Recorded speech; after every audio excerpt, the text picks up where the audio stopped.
بسم الله والصلاة والسلام على رسول الله. السلام عليكم، نتمنى ان شاء الله تكونوا بافضل حال. في هذا الفيديو غادي نشارك معكم هاد البلاطوات ديال الحلويات البريستيج لي فينانسيي اللي اكيد كيف ما عارفين انهم كيتباعوا باثمنه خياليه في المخابز الكبرى. غادي نقدمهم لكم بطريقه سهله، راه واخا تشوفوا الشكل ديالهم بحال هكذا ما تخافوا ما تدهشوا، راهم تيجيو ساهلين بزاف وسهلتهم عليكم، خدمتهم بخليط واحد وسيليكون واحد هكذا باش ما نعقدوش الوصفه وتجيكم حتى نتوما ساهله وتجربوها. نتمنى الفيديو ينال اعجابكم. على بركه الله غادي نحتاجو بياض البيض، عندي 300 غرام اللي هي تقريبا 10 ديال البيضات. نحاول نفرقوا الصفار على البياض وما تكون حتى شي قطره ديال الصفار من الافضل. عندنا هنايا كذلك سكر كلاصي و100 غرام فقط ديال اللوز بودره اللي هي تقريبا دابا حاليا في الوقت الحالي تقريبا واحد 8 دراهم، حيت عندنا اللوز داير 80 درهم.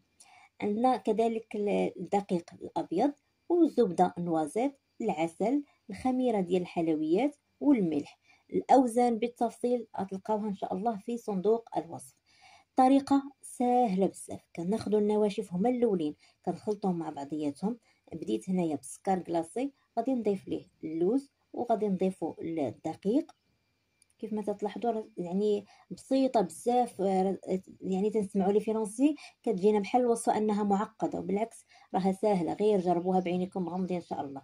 صافي كيف ما قلت لكم كنضيفوا النواشف كامله وغادي نضيف لهم هذاك العسل، غنخلطوهم واحد شويه غير بيد ما يتجانسوا المكونات كلها مع بعضياتهم، ما تبقاش كل حاجه معزوله على بعضياتها. وغادي نضيفوا يعني السوائل اللي هي بياض البيض، غادي نضيفوه هو الاول ونخلطو مزيان مزيان حتى نشوفوا انه هذوك المكونات كلهم دخلوا فيه. شوفوا راه في الاول غادي يبان لكم انه راه ما غيمتزجش معاهم مزيان، ولكن غير بقاو غير تحركوا يعني من الجوانب من الوسط حتى غادي تشوفوا انه كله غادي يتلبس داك بياض البيض هذوك النواشف اللي كنا درنا في الاول كيف ما تلاحظوا معايا في الفيديو. وغير يعني حركه غير بشويه، انا هنا راه تنسرع الفيديو غير باش ما يجيكمش طويل، ولكن نتوما حركوا غير بشويه بشويه عليكم حتى تشوفوا انه كله تداخل مع بعضيات. صافي هنا شفتوا الخليط كيفاش صبح بحال هكذا كيف ما كتلاحظوا معايا. دابا من بعد غادي نضيفوا ليه هذيك الزبده نوازيت اللي كنا ذوبناها. الزبده نوازيت شنو هي؟ يعني كناخذوا الزبده كنديروها فوق النار حتى تنسمع انها تتبدا كتكون في الاول كتبدا تطرطق. ملي نشوفوا انها ما بقاتش كتطرطق يعني هذاك الحليب ولا داك الماء اللي كان فيها تيتبخروا ما تيبقاوش وتصبح اللون ديالها شويه اغمق، صافي كنحيدوها وكنصفيوها وعاد كنعبروها. يعني هذاك الوزن اللي قلت لكم ديال الزبده راه عبرته من بعد ما ذوبت الزبده، اتفقنا؟ يعني ماشي نعبروا داك مثلا شحال عندي هنايا ديال الزبده، عندي 160 غرام، ماشي ناخذ 160 غرام هكا مجمده وندوبها وعاد نضيفها للوصفه، لا، حتى تندوبوها عاد تنعبروها. صافي هنا من تنخلطوا مزيان المكونات كلها غادي نقسم الخليط ديالي على 4 ولا 5، شوفوا نتوما على حسب النكهات اللي حبيتو. هنا في الاول قسمته على 4. في يعني في لوبول الاولاني غادي نضيف ليه زبده اللوتيوس، ضفت واحد الملعقه كبيره، كناخذوها كندوبوها فوق يعني فوق حمام مائي وكنضيفها الخليط الاول غادي نكهو بها. بالنسبه للخليط الثاني غادي ناخذ الباط بيستاش، يعني عجينه البيستاش راها تتباع موجوده، خذوا يعني القياس اللي بغيتو. كناخذ واحد الملعقه صغيره وغادي نضيف ليه واحد شويه نقيطه صغيره ديال النكهه ديال الفستق ديال البيستاش. هنا بالنسبه للنكهه اخواتي شوفوا هي تتعطي اللون وكذلك كتعطي نكهه اللي هي مجهده بزاف، فالا بغيتوا اللون راه ما غاديش تحصلوا عليه فقط غير بالنكهه، ما تبقاوش تضيفوا بزاف النكهه باش ما يجيكمش المذاق ديالها مجهد بزاف. كناخذ هنا واحد شويه ديال الملون الغذائي اخضر وكنخلطو مع واحد النقيطه ديال الماء وكنضيفو الخليط ديالي باش يعطيني اللون اخضر. فما تبقاوش تضيفوا يعني كيف ما فهمتوني، ما تبقاوش تضيفوا النكهه بزاف باش غرضكم انها تعطيكم اللون، راه ما غاديش تعطيكم اللون بزاف حتى ما تعطيكم الذوق ديالها يجي مجهد بزاف. بالنسبه للخليط الثالث هنا ضفت ليه القهوه سريعه الذوبان، ممكن تاخذوا يعني واحد المعلقه صغيره تذوبوها في واحد يعني ملعقه صغيره ديال الماء طايب وتشوفوها حتى ذابت مزيان وبردات، عاد من بعد كتضيفوها تدريجيا على الخليط ديالكم حتى تحصلوا على اللون اللي بغيتو نتوما، وكذلك لا بغيتو تجيبوها يعني كونسونطري اكثر، فممكن تستعملوا النكهه ديال القهوه كيف ما غادي تشوفوا معايا الان.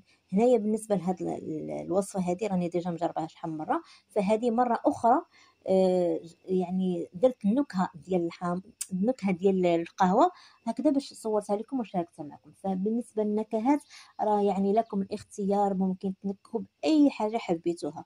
كاينين نكهات دابا موجودين ممكن تستعملوهم، يعني ديال الحامض، ديال البرتقال، ديال البنان، كاينين عده نكهات. هنا بالنسبه للخليط الاخير ضفت ليه معلقه صغيره ديال الكاكاو. صافي غير تنشوفوا داك الشيء يعني الخليط ديالنا امتزج مزيان، صافي كنتوقفوا على الخلط، يعني ما نبقاوش نضربوا فيه بزاف باش ما ندخلوش فيه الهواء كتير بزاف. هنايا من بعد كنديرهم في هاد البوش بحال هكذا وكنغلق عليهم وندخلهم الثلاجه يرتاحوا لينا مزيان. يعني كل ما خليتوا الخليط ديالكم ديال الفينونسي يرتاح كل ما تعطيكم نتيجه احسن وافضل. ممكن تخليوه حتى 12 ساعه هكذا غتعطيكم نتيجه زوينه. صافي هنا من بعد كناخذوا السيليكون ديالنا، انا خديت هذا الشكل المربع، ممكن تاخذوا اي سيليكون عندكم اللي كيدخل الفران يعني كتعتمدوه. انا غادي ناخذ هذا السيليكون هذا فقط، هو اللي غادي ندير فيه الاشكال كاملين كيف ما غادي تلاحظوا معايا. صافي كنبداو نصبوا الخليط ديالنا غير 3 4 ديال هذاك الحفره هذيك، ما نعمروهاش كامله حتى الفوق. كيف ما كتشوفوا انا تعمدت انني ندير غير في هذا القالب نكهات كاملين غير على وديت التصوير. اما نتوما ممكن ديروا نكهه وحده تعمروا بها السيليكون ديالكم كامل وتدخلوها الطيب، عاد من بعد تخرجوا وديروا نكهه اخرى. انا فقط باش يجي الفيديو لكم موضح فيهم جميع النكهات هكذا علاش درتهم مختلفين.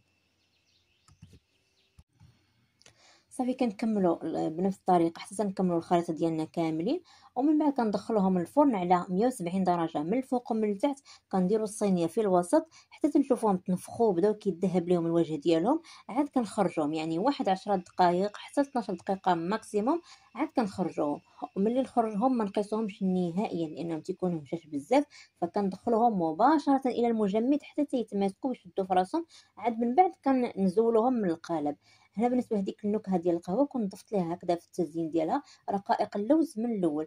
نتوما لكم الاختيار، بغيتو ديروا يعني هاد المساله في الاول قبل ما تدخلهم، او حتى من بعد عاد زينوهم من بعد ما يطيبوا. شوفوا شتي ملي هنا ملي كيطيبوا كيتزالوا بكل سهوله من بعد ما كنخرجوهم من المجمد. لاحظتوا كندفع غير يديا من الاسفل وكطلع الحبه بكل سهوله.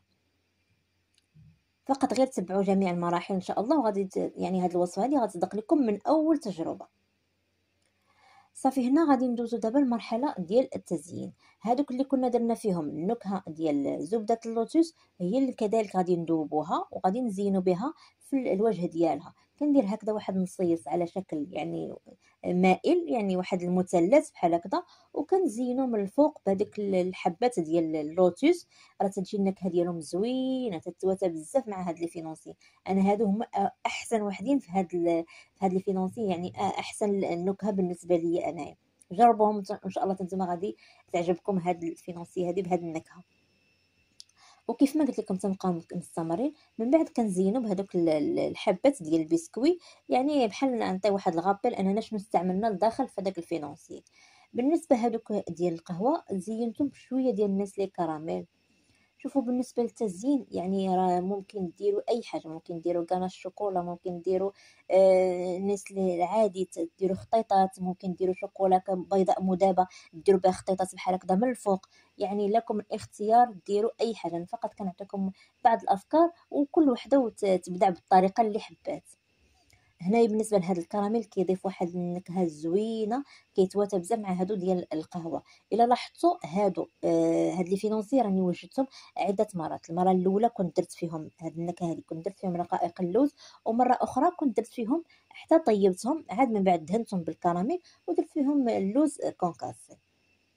غندوزو دابا اللي درنا فيهم النكهه ديال البيستاش. كناخذ كذلك شوكولا بيضاء مذابه وكنضيف ليها واحد الملعقه ديال بات بيستاش وكنخلطها مزيان. شوفوا من في الاول ملي تنكونوا تنخلطوا بات بيستاش كتبقى الشكلاط تيبقى دايب مزيان، ولكن انا بغيت شويه ديال اللون. فانا عارفه ان البات هذه النكهه ديال البيستاش من بعد ما تنضيفوها للشكلاط فراه تيتجمع واحد شويه. ماشي مشكل، غادي نخدموا به كيف ما هو، وغادي من بعد ما نزينوا به راه تيدوز واحد المده يعني كيقصح، ما كيبقاش بحال هكذايا رطب وسائل. صافي هنايا ممكن تستعملوا حتى البوش، غادي يساعدكم احسن واحسن. انا صراحه كانوا تقاداو لي داكشي علاش ما استعملتهمش. ممكن تستعملوا بوش وتديروا به بحال هكذايا من الفوق، يجيكم احسن من الملعقه. صافي كنزينوا به بحال هكذايا الفينونسي ديالنا. وغادي ندير واحد الحبيبات صغارين ديال البيستاش من الفوق. نتوما ممكن تديروا يعني الا ما توفر لكمش بيستاش، ممكن ديروا الكاوكاو اللي كتيكون منكه بنكهه البيستاش، حتى هو ديروه ترشوه بحال هكذا، يكون كونكاسي تيجي زوين.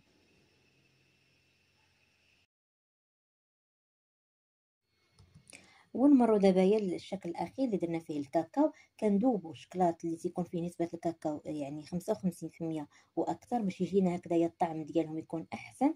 كندوبو، كندير هكذايا من الفوق، كنزين به على شكل توا مائل. راه اسهل منهم ما كاينش. انا صراحه كيجيوني اسهل من الصابلي، اسهل من حلويات اللوز، كيتحضروا في وقت وجيز. وهانتي كتكوني حصلتي على بلاطوات اللي هي هماويه وشي حاجه اللي زوينه ممكن تحضريها للضيوف ديالك، شي حاجه اللي غزاله ممكن تحضرها في مناسبات زي مثلا اعياد الميلاد او شي حفيله عندك في الدار، راه تيجيو غزالين بزاف. شوفوا بالنسبه للنكهات انا فقط عطيتكم هنا اقتراحات، نتوما لكم الاختيار. كيف ما قلت لكم ممكن تنكهوا بالبرتقال، ممكن تنكهوا بالحامض المعسل، ممكن تنكهوا يعني بزاف النكهات كاينين موجودين بالفرامبواز. يعني نتوما تديروا مثلا بحال هكذا النكهه في لاباط من الداخل، وكديروا لها واحد الغابير من الفوق. بحال مثلا الا نكهتو بالبرتقال من الداخل، ممكن ديروا هكذايا الليمون معسل من الفوق، ممكن ديروا كناش ابيض، ممكن ديروا اللي حبيتو. انا فقط عطيتكم غير اختيار. وهنا راه قدمت لكم يعني هاد الوصفه هذه بواحد القياس اللي هو بسيط ديال اللوز. ممكن كذلك انكم ديروا النصف ديالو. فهاد الكميه هذه اللي عطيتكم راها كتعطي جوج بلاطوات، والكميه اللي كتشوفوا انني درت 3 ديال البلاطوات راني درت كميه ونصف. نتوما الا حبيتوا تجربوا هاد الوصفه هذه لاول مره، ممكن ديروا غير نصف المقادير اللي غادي نخلي لكم ان شاء الله اسفل الفيديو. وراني كنت حضرتهم، كانت عندي واحد العراضه وكنت حضرتهم مع هاد البلاطوات هادو ديال الصابليات بريستيج كذلك، اللي هما كنت قدمتهم في فيديو من قبل من هذا، غادي تلقاو ان شاء الله في قناتي. المهم الا عجبتكم هاد الوصفه هذه، فنتمنى انكم تخليو لي واحد لايك، ولا يعني اي عندكم اي استفسار خليوه لي اسفل الفيديو في التعليقات، وان شاء الله غادي نجاوبكم عليهم. فان شاء الله نتلاقاو في فيديو قادم. وقبل ما ننسى، بالنسبه للثمن ديال هاد البلاطوات هادو، فكيف ما عارفين في المخابز الكبرى راهم كيبدا الثمن ديالهم من 150 160 وانتم طالعين.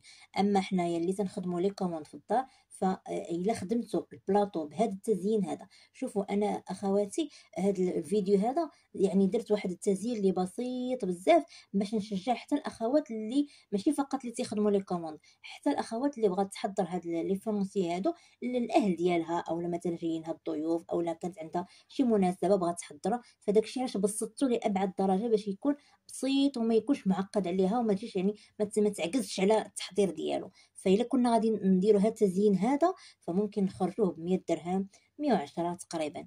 اما الا كنا غادي نزيدوا، نسيت ما قلت لكمش، ممكن نزينوا حتى بالنوغا. الا كنا غادي نزيدوا النوغا مثلا ديال اللوز او ديال البيستاش، الا كنا غادي نزيدوا الكناش بالشوكولا غيش، فاكيد الثمن غادي يتزاد شي شويه. راكم عارفين دابا الشوكولا غيش شحال ولا، يعني شحال زاد ليه الثمن ديالو. فممكن نوصلهم حتى ل 140 درهم، 150. شوفوا نتوما حسب شنو باش زينتو، حيت هذاك التزيين هو اللي كيضيف الثمن، يعني تيضيف التكلفه في البلاطو ديالك. ونتمنى ربي يرزقنا ويرزقكم من حيث لا نحتسب، والله يسهل على الجميع يا ربي. يلا خليتكم في امان الله، وفي الختام لكم مني كل الحب والوئام، والصلاه والسلام على خير الانام، فصلوا عليه وسلموا.